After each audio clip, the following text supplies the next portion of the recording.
Berikut akan kami sajikan cerita yang diambil dari buku tema 8 kelas 4 sekolah dasar. Yang berjudul, Kali Gajah Wong. Hari itu, Ki Sapawira bersiul riang. Seperti biasa, ia akan memandikan gajah milik junjungannya, Sultan Agung, Raja Kerajaan Mataram. Dengan hati-hati, Ki Sapawira menuntun gajah yang dinamai Kiai Dwi Pangga itu. Mereka berjalan ke sungai yang terletak di dekat Keraton Mataram. Nah, sekarang kau sudah bersih. Rambutmu sudah mengilap, sekarang ayo kembali ke kandangmu, kata Ki Sapawira kepada Kiai Dwi Pangga. Ki Sapawira memang memperlakukan Kiai Dwi Pangga seperti anaknya sendiri.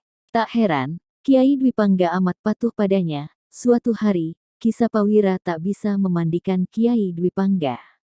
Ada bisul besar di ketiaknya, rasanya ngilu sekali. Badannya juga demam karena bisul itu. Ia meminta tolong pada adik iparnya, Ki Kertipejok, untuk menggantikan memandikan Kiai Dwi Pangga. Kerti, tolong aku ya. Aku benar-benar tak bisa bekerja hari ini, kata Ki Sapawira.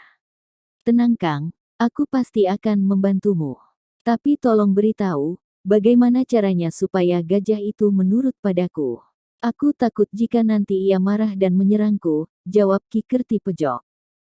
Biasanya kalau ia mulai gelisah, pantatnya aku tepuk-tepuk, lalu aku tarik ekornya.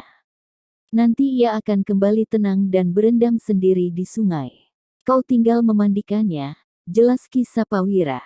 Ki Kertipejok mengangguk-angguk tanda mengerti. Ia lalu berangkat ke sungai untuk memandikan Kiai Dwi Pangga. Sepanjang perjalanan Ki Kertipejok mengajak Kiai Dwi Pangga mengobrol. Ia juga membawa buah-buahan sebagai bekal dalam perjalanan. Gajah gendut, kau mau makan kelapa? Tanyanya sambil melemparkan sebutir kelapa pada Kiai Dwi Pangga. Kiai Dwi Pangga menangkap kelapa itu dengan belalainya. Dengan mudah ia memecah kelapa itu dan memakannya. Sekarang kau sudah kenyang, kan? Ayo jalan lagi, kata Ki Kertipejok sambil memukul pantat Kiai Dwi Pangga. Sesampainya di sungai, Ki Kertipejok melaksanakan tugasnya dengan mudah. Digosoknya seluruh bagian tubuh Kiai Dwi Pangga sampai bersih dan berkilap. Setelah itu mereka pulang ke Keraton Mataram. Kang, hari ini aku sudah melaksanakan tugasku dengan baik. Apa besok Kakang masih memerlukan bantuanku? Tanya Ki Kertipejok pada Ki Sapawira. Jika kau tak keberatan, maukah kau memandikannya sekali lagi? Aku masih demam, sedangkan gajah itu harus dimandikan setiap hari, jawab Ki Sapawira. Baik Kang, aku tidak keberatan. Toh gajah itu sangat penurut. Jadi, aku tak kesulitan saat memandikannya, kata Ki Kertipejok. Terima kasih Kerti, lusa aku pasti sudah sembuh. Kau akan bebas dari tugas ini, kata Ki Sapawira. Keesokan harinya, Ki Kertipejok menjemput Kiai Dwi Pangga. Pagi itu hujan turun rintik-rintik, tapi sepertinya tak akan bertambah deras. Di sungai Ki Kertipejok bimbang karena dilihatnya air sungai sedang surut. Wah, airnya dangkal sekali. Mana bisa gajah ini berendam? Aku sendiri saja tak bisa, apalagi gajah yang besar. Pikirnya dalam hati. Gajah gendut, kita cari sungai yang lain saja.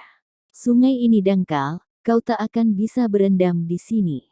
Ki Kertipejok menuntun Kiai Dwi Pangga ke hilir sungai. Di situ air tampak tinggi dan aliran juga cukup deras. Nah, di sini sepertinya lebih asyik. Ayo, sana masuk, berendamlah. Aku akan menggosok punggungmu dengan daun kelapa ini, kata Ki Kertipejok sambil memukul pantat Kiai Dwi Pangga. Sambil memandikan Kiai Dwi Pangga, Ki Kertipejok berpikir dalam hati. Sebaiknya aku beritahu Kakang untuk memandikan gajahnya di sini. Di sini airnya lebih dalam, arusnya juga cukup deras. Aneh, kok selama ini Kanjeng Sultan Agung tak tahu keberadaan sungai ini, ya? Saat ia sibuk berbicara sendiri, tiba-tiba dari arah hulu datanglah banjir bandang yang sangat besar. Banjir itu datang dengan sangat cepat.